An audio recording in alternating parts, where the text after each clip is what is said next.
If you are pregnant or you've recently had a baby, this podcast is for you. I am your host, Kath Bequee, a physiotherapist working in women's health and mum of three. Inside my online program, Fitness Mama, I just love helping support women to care for their bodies during pregnancy, prepare their bodies for birth, and support their after-birth recovery, helping them feel confident and strong inside out during this important stage of their lives. In this podcast, join me each week as we dive into all things pregnancy care, childbirth, and postnatal recovery, helping you through every step of the journey. It is absolutely possible to feel amazing and confident in our bodies during this motherhood journey, and I want that for you. Come and say hi to me on Instagram at @fitnessmama, and let's dive into today's episode. Hello and welcome back to the Pregnancy, Birth and Recovery podcast. Today's episode is with the lovely Rosie Purdue, who is a fellow pelvic floor physiotherapist. Work together at Hatched House, her beautiful clinic based in Hawthorn, Melbourne. So Rosie is as I mentioned, a pelvic floor physiotherapist, a fellow health professional who has lived and experienced prolapse, living with a pelvic organ prolapse. And Rosie is really, generous today in sharing her experience in being diagnosed with a prolapse, going through different treatment options with a prolapse, and getting back into sports. So that's hockey and all the running that's involved with hockey. And in this session today, Rosie, it's really great to have this conversation to, dispel a lot of concerns and viewpoints that you can't, get back to running if you've got a prolapse, and you've got to be really careful that you're not going to cause further damage if you do exercise with a prolapse. So Rosie talks through her rehab process, different pessaries, as I mentioned, and also getting the opinion for surgical intervention as well. So this episode has it all, and I trust you're going to love this episode, especially if you do have a prolapse or you have been diagnosed with a prolapse in your postpartum. I'm sure you'll really appreciate this episode. As I mentioned, we both work at Hatched House in Hawthorn. I will put the links in the show notes. So we're both pelvic floor physiotherapists. There's some other amazing physios there too.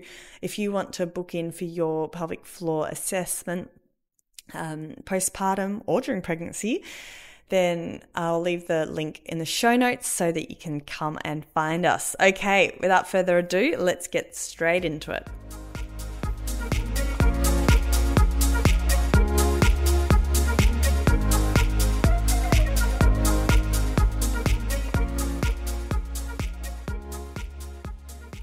Rosie, thank you so much for joining me on the Pregnancy, Birth and Recovery podcast. It's so great to chat, and I really appreciate you putting your name forwards for this conversation today.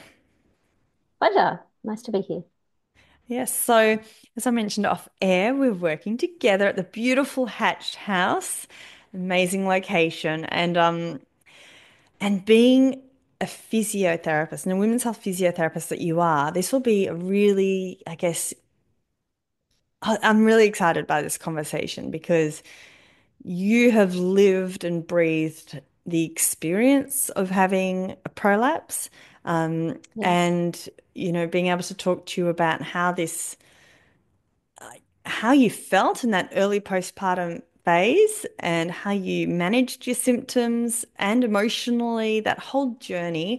It's a huge one. And now you're back where you are at. So I won't give too much away, but let's start, Rosie. When did you first get an inkling that something hadn't gone according to plan?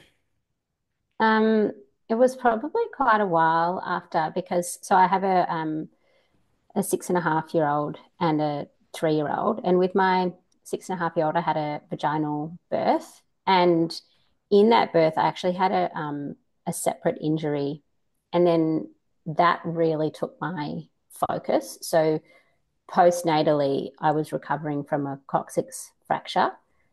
And then because of the coccyx fracture, I had a lot of overactivity.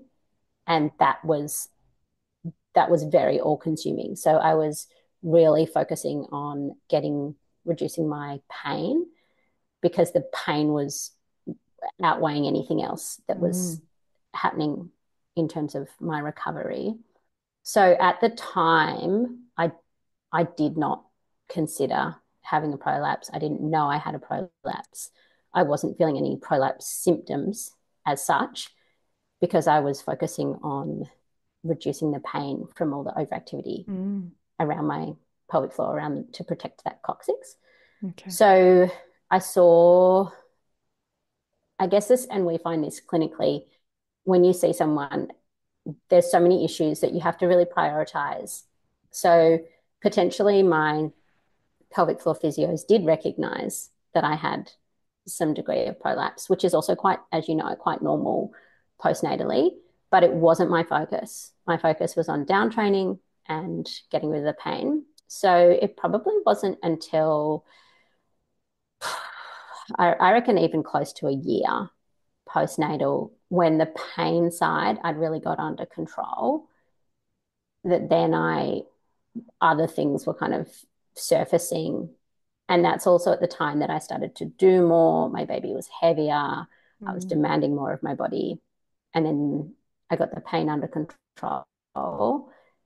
And then my prolapse symptoms kind of surfaced.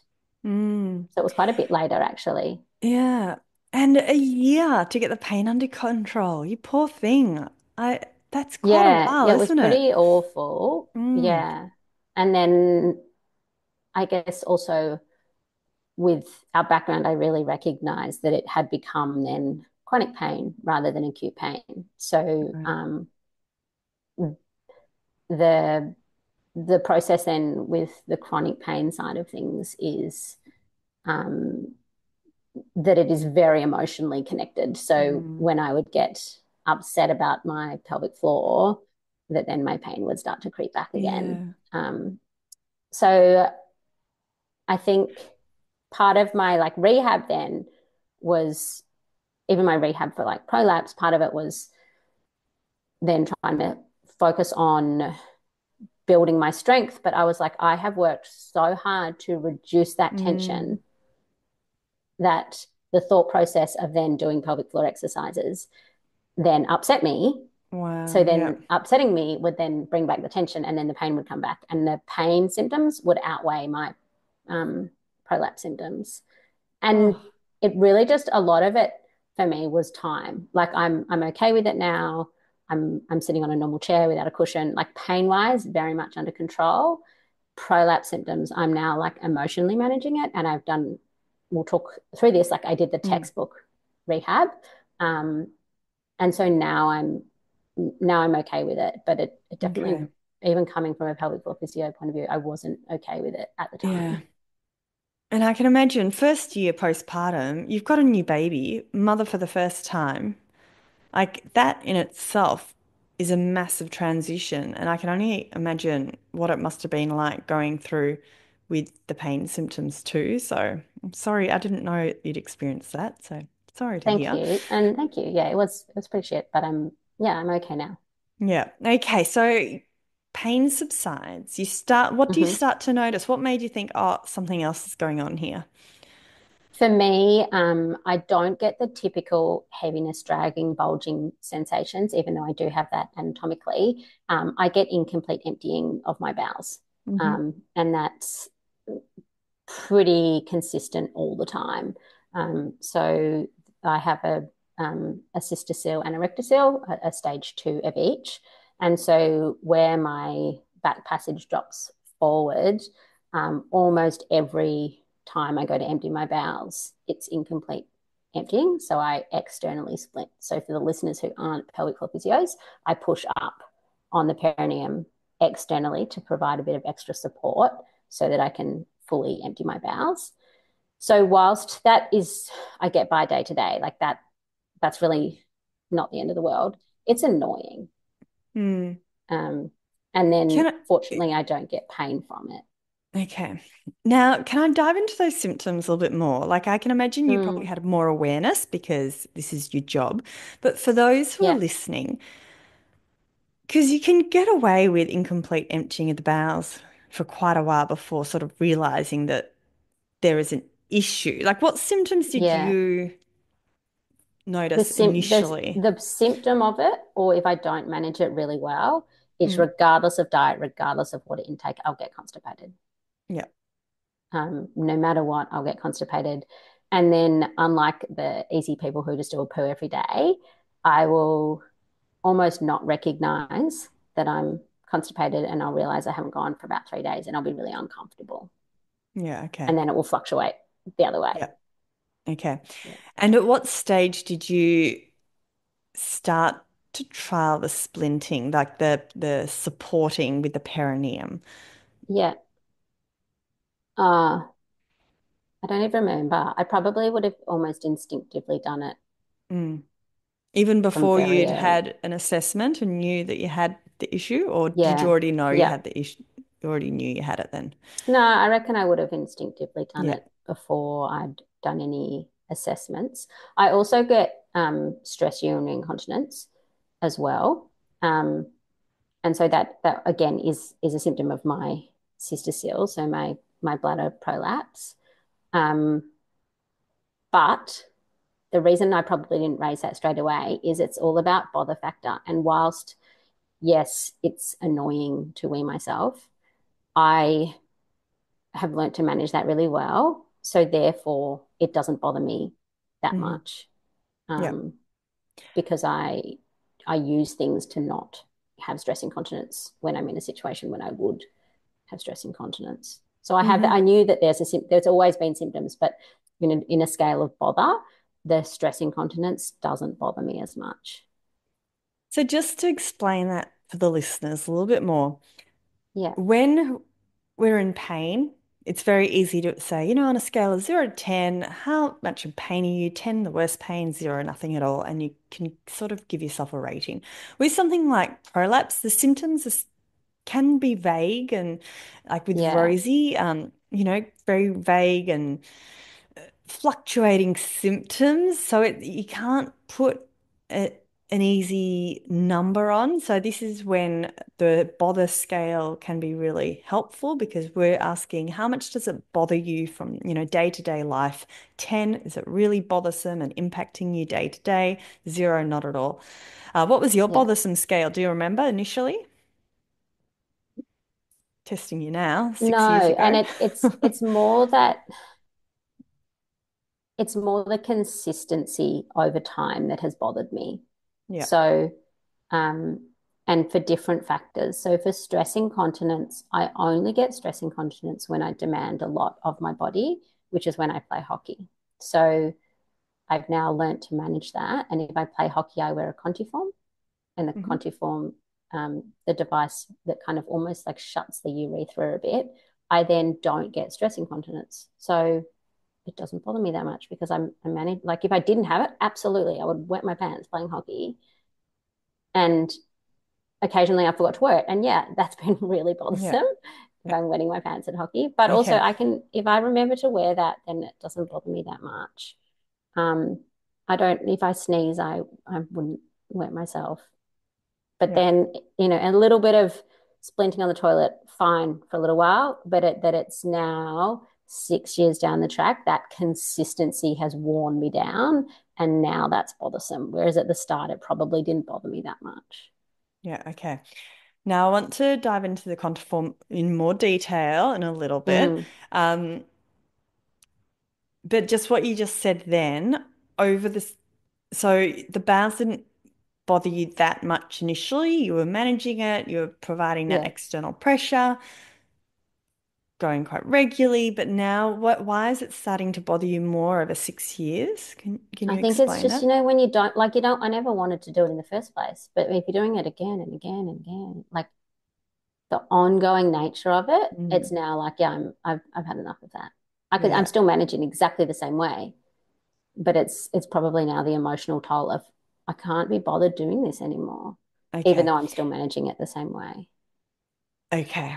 And I know where this is leading, but just sequentially, I just want to plug a few holes first, like the puzzle Yeah. pieces. Yeah. When you were going through all this, like you've just gotten over the pain, I'd love to get a sense of how were you feeling emotionally and within yourself? You know, you've had your coccyx fracture.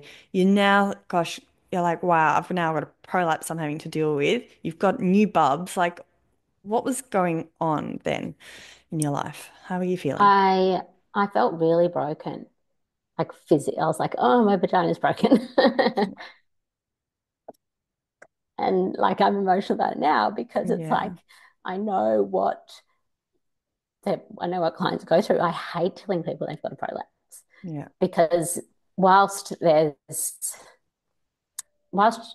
are a lot of like Instagrammy people that are like, oh, heal from prolapse. Well, you can absolutely reduce your symptoms. I know you can reduce your symptoms and you can be at the point where you have totally manageable symptoms or even no symptoms. You can even now, we know, like scientifically, that it can even get a bit better. But I also know when there's a structural defect, like that's not, I think, because I knew a bit too much as well. I was mm, like, that's yeah, not going to get better. And like you just, I think I was like, oh yeah, well I'll be fine because I'll be able to manage it, which I can manage it. But I did feel really like just mm, a bit gross. Like mm, you don't, I guess no one, obviously the pelvis is just so like tied into everything else, even like your sexual health. And mm, no one wants to, I think even things like I didn't want to know, does my partner think that I feel different if we're having sex and that sort of stuff. mm, And I did everything pretty textbook. So I saw a sexologist, which is often what we refer our clients to. And she was not the right fit for mm. me. Like she was Okay. so, I'm such a science minded person. And there are definitely some sexologists who would have been the right fit, but she was quite woo woo and like, you're a goddess. I'm like, this is not. Oh, I think that shows as well, like you can do everything right and you can still just feel pretty crappy about it. mm, yeah. And that's for me where just time came in. Like Mm, nothing's changed, but I'm like, whilst I got upset then, I'm generally fine and yeah. I needed time to just be okay with it. Mm. And I think there is definitely an element of like I don't know if you felt this, but when I got such bad pelvic girdle pain for my second pregnancy, and I was almost embarrassed. I was like, here I am, a physiotherapist. You know, I know all the things theoretically, and here I am, hardly able to walk around my house. Like, and you're like, how is this? This is shit. And then, like, having to ask your colleagues for help. Like, it's just, I don't know. There was certainly that element of, oh no, embarrassment's the wrong word, but almost like guilt that you couldn't have, changed things. Did you feel that? Or was that just me? No, I don't think I felt guilt. I think in a way I was more like, oh, I can have a lot of empathy for people Mm, because yeah, this is a bit shit. yeah, And then it also, um, I think it also then bothered me more because I had my guard up a bit about people who create their online presence as like, here, heal from prolapse. It's like, well, that might be your situation, mm, but you also might not recognize that there are some things that, whilst you can heal from, there are some things that also will need additional like yeah, mechanical supports as well. yeah. So, for everyone listening, just to clarify, some degrees of prolapse, you can just bolster up the muscle support, for example, and reduce all your symptoms and, theoretically heal. But other degrees of prolapse, like Yeah. as Rosie said, structural defect, and no matter how strong your muscles are, you can't really make up for the fact that there's a structural defect. So, Yeah. yeah. And I think because I think that's really different where we're seeing people really early days postnatal because I don't want them to feel like they're not going to get better because they will have some degree of prolapse if they've had a vaginal birth. Things are Mm. stretched, like that's completely normal. And then that's where I'm really wary of even telling people they have a prolapse. It's not considered a prolapse. Mm. And then I think with the people who are a little bit further down the track, I'm now probably even more cautious, given what I've gone through, about saying, giving them like really straight up facts. And like, this is probably going to get better. This is probably going to get worse. Like, just Mm. giving them a bit more realistic facts Mm. about, and trying to decipher whether it is a bit more that they need some more support from below, or that it's really quite stretched from above. And then giving people all the options, trying a pessary, and just saying, like, laying it all out. And then probably what I've done differently clinically since going through it is making sure I give this buffer of time Yeah. before the next appointment. Like, have a think about it. If you want to wear a pessary, like, don't tell me straight away, we're not booking in a pessary fitting. I want you to go think about it. Is that something you're okay with? Yeah. Because for me, a pessary fitting was fine. I was like, yep, I'm definitely going to try pessary. I'm very obviously very used to it, and I've tried a couple of different pessaries, and not emotional whatsoever at the thought of trialing a pessary. But for other people who are in those early stages of feeling really broken, if you even show them a pessary, they might be feel even more broken. Like, oh Mm. my god, I need an actual thing in me to hold me together.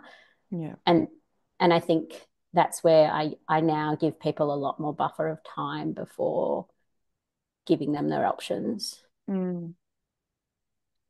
Yeah, and what prompted me to do this episode, well, I've been meaning to do the last two episodes for a long time, but I had a patient who had been told by another health professional very early postpartum that they had a prolapse. And I then saw them months down the track and reassessed them, and there were no obvious signs of prolapse.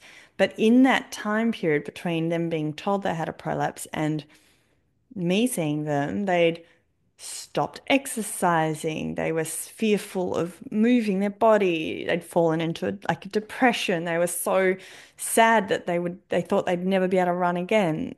And it can, which is what we don't want is Mm. that's the opposite of what we're after. So yeah, I totally hear what you're saying in terms of being mindful of, I guess, how we approach normal postpartum healing versus labeling something with you know, a diagnosis or a label as such. Yeah. And I think in those, particularly those early days, that we know that like central sensitization ramps up when you're sleep deprived, when you're low in estrogen. Like, there's so many other factors at play in those early days that if we tell someone bad news, they're going to focus on it more, and the more they focus on it, they're going to feel worse as Mm, well. yeah, Um, so I think, yeah, letting people know that in those early days, there's so much room for improvement, yeah, and we really don't know what the outcome yeah. is going to be. Control the controllables. Yeah. Um, okay. Now, so you've noticed you've got, let's go back. You've noticed you've got Yeah. sensations of potential prolapse. You've started the supporter on your perineum to help you open with the opening of the bowels. What was your next step in terms of the treatment options?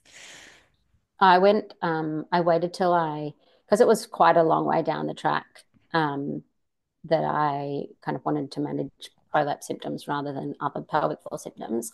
I was kind of weaning, so I wanted to wait until I got my period back, so that I didn't have to use vaginal estrogen. Not that I'm against it at all, but I was in this like area of, well, I'm going to probably, my estrogen's going to rise anyway, because I wanted to try a pessary. And I, rather than going to the doctor, getting vaginal estrogen to then use the pessary, I was like, well, I'm pretty close to weaning. I'm about a year postnatal. So tried, tried a couple of different pessaries. Um, I saw a couple of pelvic floor physios as well, who were really good. But then after that, I just then kind of like self took over my treatment in terms of like trialing a pessary. I know how to trial a pessary myself. We have pessaries. So then I just um, was, yeah, trialing Yeah. a couple of different pessaries and Yeah. contiforms and stuff And can you without necessarily the hand holding of a physio. yeah, okay. Which in normal people, that wouldn't be the case. You'd Oh, no, be no, no. trialing Normal people would pessaries definitely need to be with your doing health that professional. Yeah. alongside a pessary. And I mean, which type of alongside a physio. And also, I should have said as well, um, and I guess there's that time frame after I had my second baby, so who's now 3, I went and saw a Urogyne. So I was touching base with health yeah, professionals. It wasn't all self-guided. yeah, yeah. So what type of pessaries did you try? I tried a ring with knob first, which is the funniest word. It's kind of like a donut with a little bobble. Like, yeah. Um, and and that helped a little bit with the stress incontinence. Mm-hmm. And I tried a cube, and that helped a little bit with some of the laxity, so some of the dropping down sensation. Mm-hmm. But um, to be honest, pessaries probably aren't the best fit for me because the Contiform, which, if for the listeners, is kind of like a pessary. So it's still a silicone device that goes in, but it's a silicone device that goes in specifically to reduce stress incontinence rather than to lift a prolapse.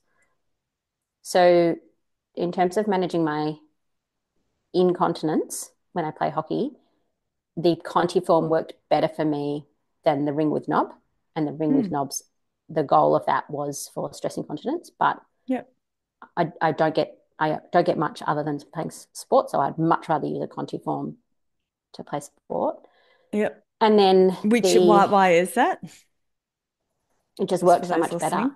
Yeah, okay. More symptom So it management. Yeah. it you cannot leave a Contiform. So because a Contiform is not very nice to put in and out. It's quite stiff. And because I have an overactive pelvic floor, putting it in and out is a little bit uncomfortable. Once it's in, totally fine. But because it works almost so well for me, if I left that in for a couple of days, I'd probably go into urinary retention because it works so well. It's almost like squishing my Mm. urethra shut a little bit Yeah. so I don't weigh myself. But So because it you works so pop it well, just in I before pop, you do your pop it running. in only before I play hockey. Yep. So I'll put it in before I Yep. leave the house and then I'll go to hockey and then I'll always shower after hockey anyway because I'm so sweaty. So I just come home and take it out Yep. in the shower. So for me, I'm only because I'm very aware that I'm not going to leave it in for an inappropriate amount of time. For its purpose, it works and it does its job. Therefore, the ring with knob, which is meant to be helping a bit of the prolapse and a bit of the incontinence, didn't work as well as a Contiform, even though I could wear the ring with knob for much Yep. longer. And then I tried a cube. So the cube is much more structural support Mm. and is much better for reducing bowel, like rectal symptoms, bowel symptoms. But it's pretty, it's not that easy to get in and out. Um, that's the nature of a cube. So it works really well, but it's a little bit fiddly to put in and out, particularly to take out. But also, this is where it comes down to like me really understanding anatomically. So I have a very shallow rectocele. So right near the entrance um, is where the majority of my like laxity is. Mm-hmm. And a pessary doesn't really fix that very much because a Okay. pessary goes higher than that. Mm-hmm. So whilst the pessary is holding up higher up in my rectum, which would suit probably a lot of prolapses, it doesn't actually suit the nitty gritty details of where my Okay. prolapse is. So I, whilst I've trialed a cube, I don't wear one. Yeah. Have you ever trialed, if you find perineal support helps, but a cube's fiddly, have you tried a Mm. Femis? Um, Like in, I don't need you it don't need because that. I don't need to digitally, like I don't need to insert my finger Okay. to get any Okay. extra Perineal out. If I support's just press enough. externally, that's enough. Yeah. Yeah. So the Okay. thought, like, whilst I know that some people it works so well for, the thought of putting my finger in to have to do a poo, Yeah. like even as a pelvic floor physio, I'm just like gross. And also, I just don't need to. It's Yeah. enough Yeah. Yeah. externally. Yeah. Yeah. And then, like, I get it. That's not, if it works really well for people. But then you'd have to like carry it around because I'm Yeah. like, unless I have one at work and one at home, which I guess like is possible, I'm not. Unfortunately, because of my red seal, I don't have this nice morning poo. So I don't Yeah. know where I'm going to do a Yeah. poo either, Yeah. and I'm going to carry it in my bag, which Yeah. I guess that's probably what we recommend people do: carry it around with them. Yeah. And so, for anyone listening, if you're getting a bit confused, what we're talking about is it's almost like something you insert into the vagina. So instead of using your thumb to support your rectum, it's just like a little device that you can pop in to sort of, I guess, the opening that replaces your Yeah, thumb. So you're not having to use your finger, you use a device instead. But as you're right, yeah, you're right though, it's not the most convenient unless you've got like regular times during the day when you open your bowels and you can use it, for example, just in the morning at home. yeah, yeah. Yeah. And some people it works so well for. Yeah. And Um, for those listening, like this is just really bringing home the message. Prolapse management of prolapse isn't sort of let's go to your physio or your doctor once and, get a home exercise program and then that's it. Like, as Rosie's describing, there's a lot of testing and trialing and seeing what works for your body, seeing what doesn't work for your body, trialing something new. Like, don't give up because there are lots of, I guess, tricks in our bag, but we do need time to work out what the best option is. yeah. And in Yeah. terms of returning to sport, Yeah. I returned, like I said, I did that really textbook. I did it all, but I returned to sport with symptoms. So for me, playing and enjoying playing hockey and enjoying being at my team was more important than not going because I'm still symptomatic. Yeah. Yeah. Love that. So I'll go, yeah, even that really good like GOOM program that the return to running guidelines where it's got like Mm. heaps of single leg sit to stands. I Hmm. can't do them efficiently. It's a really hard program. And I put in my workload. I did Yeah. the rehab. Um, but I'm still not that strong, but I'm still going to play sport Yeah. anyway. And because I'm going to do it anyway, even though I'm symptomatic, that's why I need that extra support in terms Yeah. of like something like a Contiform. And then Yeah. even with a Contiform, I'll still wear period undies as a just Hmm. in case Yeah. as well, like that little backup. So, benefits of playing sport or moving your body, doing something that you love. We've got the mental health benefits, the physical benefits, cardiovascular. Like, there's just so many benefits. So, Rosie, I love the fact that you just, you thought about it and you're like, right, I've done my rehab, still not symptom free, but I want to get back to hockey. This is really important for me. So, I'm going to do it. And you did it with prolapse symptoms. And this is where Yeah, like this is perfect. Like, yes, you've got this prolapse that you're dealing with and you're managing, but it's not getting in the way of you living your life. So that's so yeah, great. yeah. And I mean, I don't play particularly high. It's not like it. Some people think, oh, if you've got to get back to really high level. I don't play high level hockey. I play Mm. metro hockey. We are in a low grade. Um, so that's where you don't have to be an elite athlete to have that as a high priority either. But it Hmm. is a high priority for me to play, even though I'm not very good. Yeah, I think yeah, that's important as well. Like, you don't have absolutely. to, your goals are up to you. It doesn't matter if you want to get back to, like, I'm trying to think of something that's really unprofessional. If you really want to get, I don't know what, I'm going to Yeah. offend someone. If say you want to play, you really, really want to get back to playing frisbee. Yeah, well, that's still just as important as if you really want to run a marathon. absolutely. Absolutely.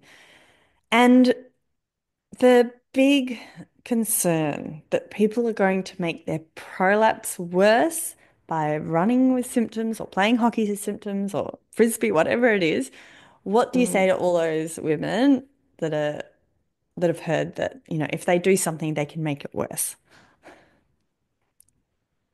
It's so tricky because for some people they can make it worse and some people they won't. And therefore, have you trialed all the supports?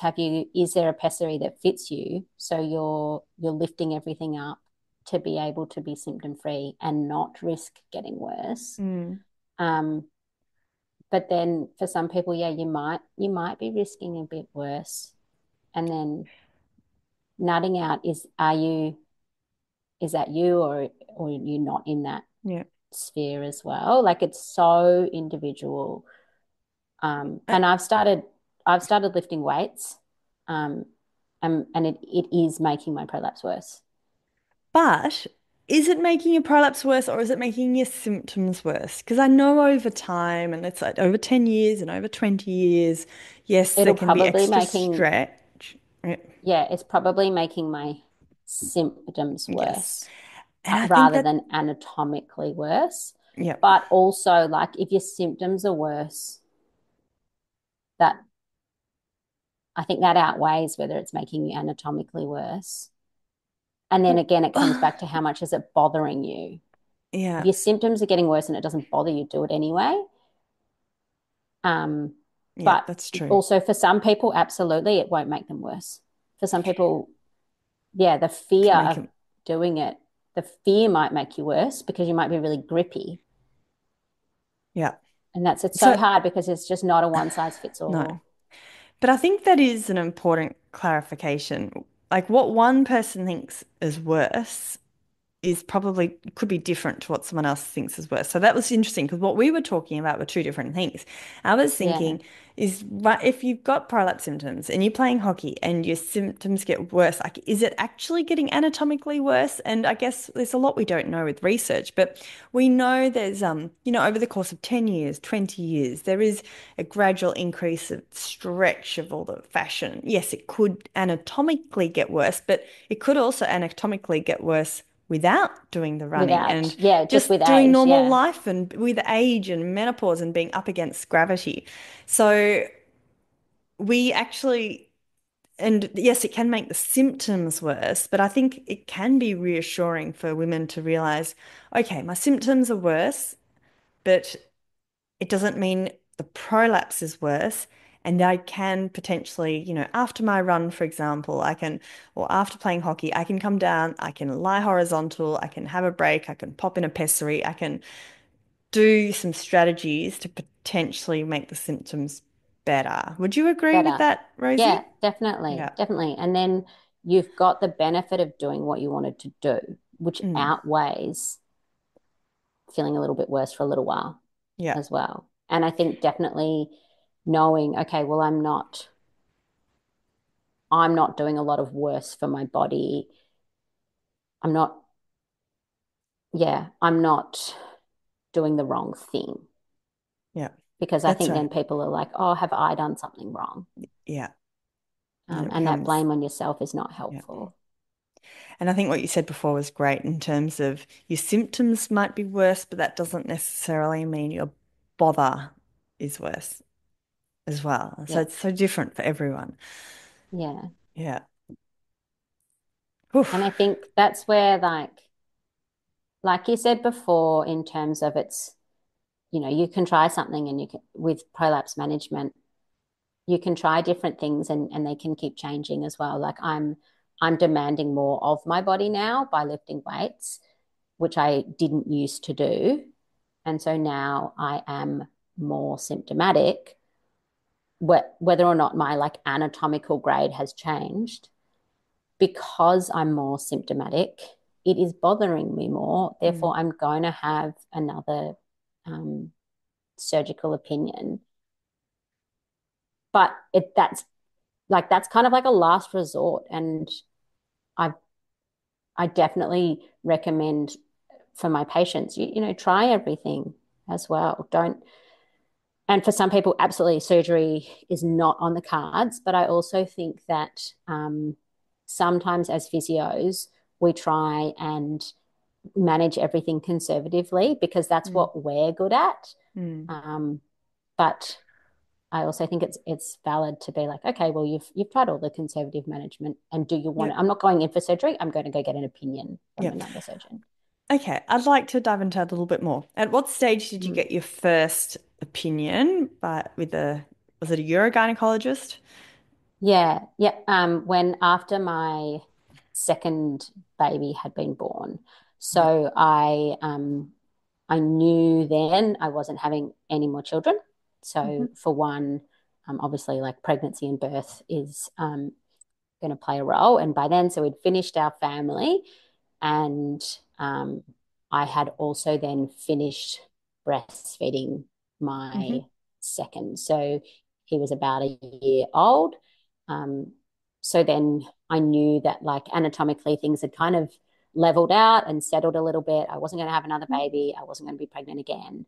Um, and Okay. my symptoms hadn't got worse, and they also hadn't improved. And I Yep. had already done a lot of conservative management, So you're and I four definitely was years. managing pretty.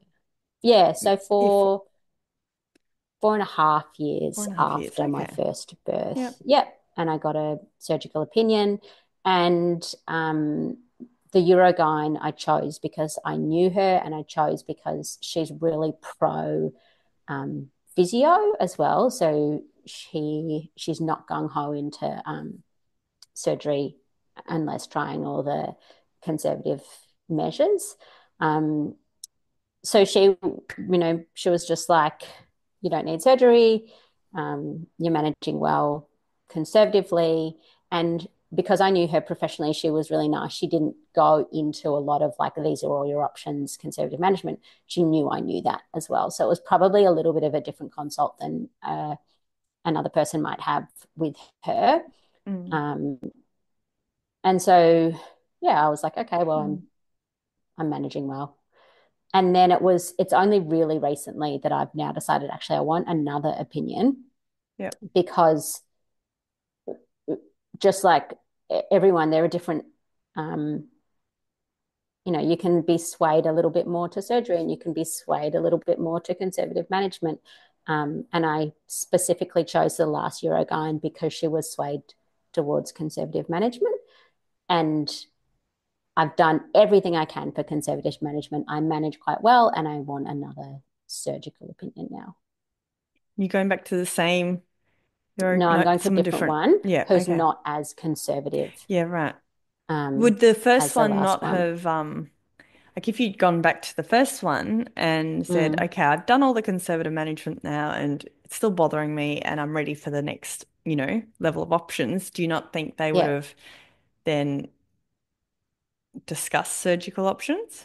I think she would have discussed surgical options, but I also think for anybody considering surgical surgery is a huge choice. For anyone considering surgery, you should have two opinions. Yeah, yeah, fair enough. I try Yeah. it's not that I don't like her, um, but I'm also not going in the mindset of I need surgery. I'm going in the mindset of this is an option for me.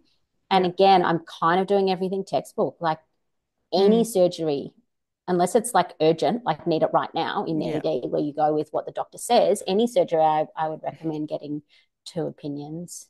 Yeah. Yeah. So is that booked, that That's appointment? booked. Okay. Yep. Well, we might have to get you back on the podcast post Yeah. I potential think the other surgery. thing booked if I am to go in for prolapse surgery, like I don't know that I will, but for one, if that other surgeon, if the doctor, and again it's another Eurogyne, I specifically chose a Eurogyne. If this doctor thinks like yep, surgery is the best option for me, it's also timing wise. So I I'm playing hockey now, so I wouldn't have surgery during a hockey season. And my son is 3.5, so I'm now at the stage where he doesn't need me to lift him all the time. Yeah. as well. So Yeah. even if I was to have surgery earlier, it Mm-hmm. wouldn't have been the right stage in my Yeah. life. Because you Yeah. have to have a break and you can't look after a toddler and Mm. not lift them. It's just Yeah. completely unrealistic. And this is what, we're always saying as well, like the conservative management and the getting stronger, like that all helps to support any future surgery. Like you never Yeah, want to go into surgery feeling really weak. Like so the yeah, fact that, you've done your pelvic floor and you've been, playing hockey and you're doing your strength training, that's amazing because that will help with surgical outcomes. And then no doubt after you have your surgery, you're going to do another little like post-surgical rehab where you get stronger again to help then support the surgery.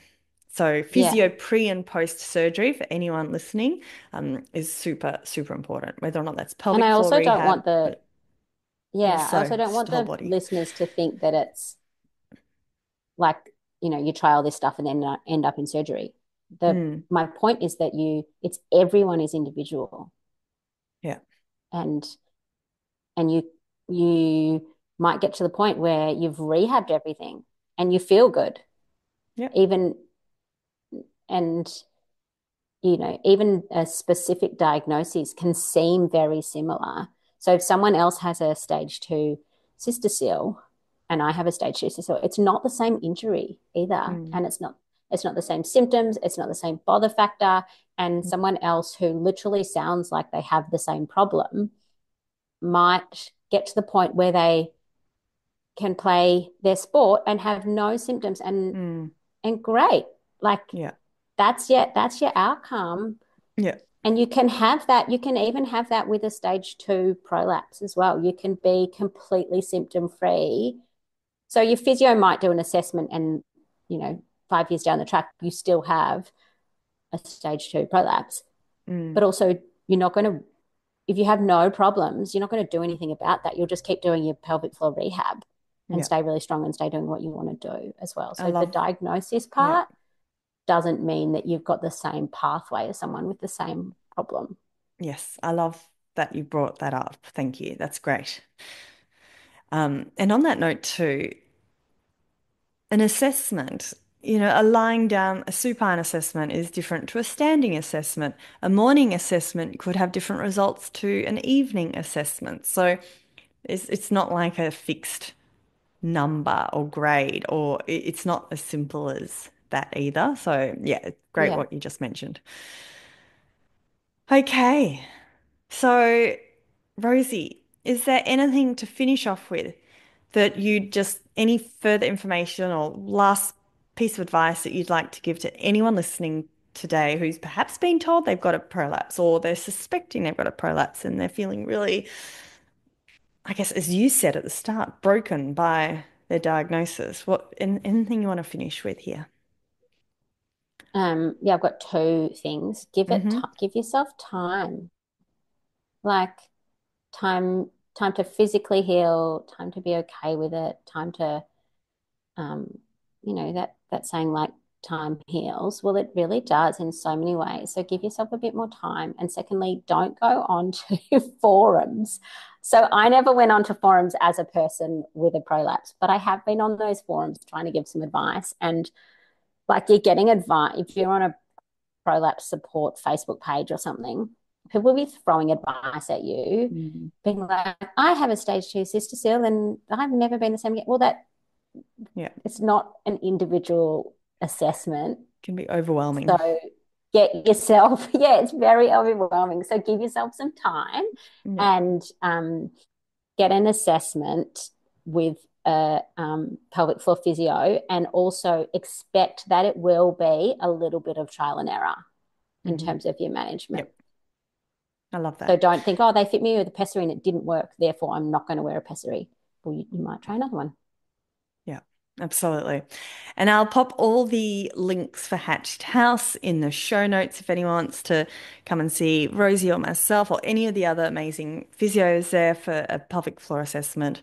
Um, yeah, you'll be in good hands. Thank you so much, Yeah, Rosie, for my joining me pleasure. today. I really appreciate it. And let me know if or when surgery happens and after we've done the rehab, would love to get you back on to hear a follow-up. Follow-up. Yeah. I'll see what happens. All the best. Thanks, Rosie. Bye. Thanks. Bye.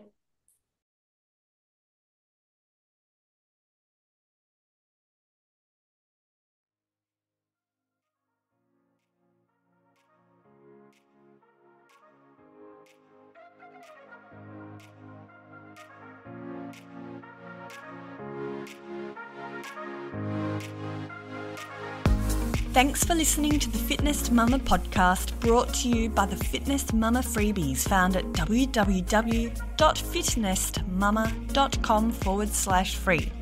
So please take a few seconds to leave a review, subscribe so you don't miss an episode, and be sure to take a screenshot of this podcast, upload it to your social media, and tag me at Fitness Mama so I can give you a shout out too.